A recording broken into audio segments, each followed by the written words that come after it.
Hey friends, welcome back to my channel. This is Tutor Hakim, and today we are talking about two powerful techniques to speak English fluently: shadowing and mirroring. Which one is helpful when we practice English? Let's find out together. What is shadowing?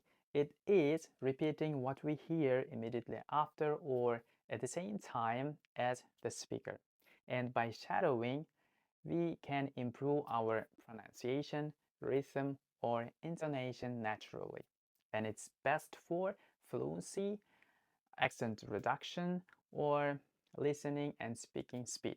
For example, we watch a video or podcast and speak at the same time as a speaker. It's like singing along a song, but with a spoken English. As for mirroring, it is a little different. Watching a native speaker, usually a video, and copying their words, tone, facial expressions, even body language. And by mirroring, we can learn how natives communicate physically and emotionally, not just words.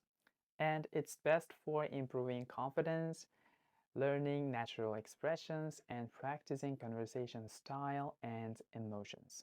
For example, watching a movie and pausing after each line and copying with the same emotion and body language.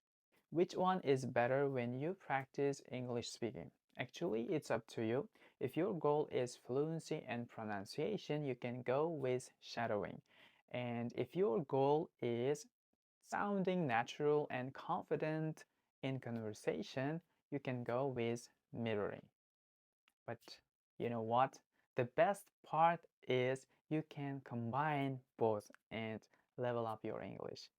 Okay guys, thank you so much. If you found this video useful, don't forget like, subscribe, and turn on the bell button for the next interesting and useful videos. Have you ever used mirroring or shadowing? Let me know in the comments. Bye!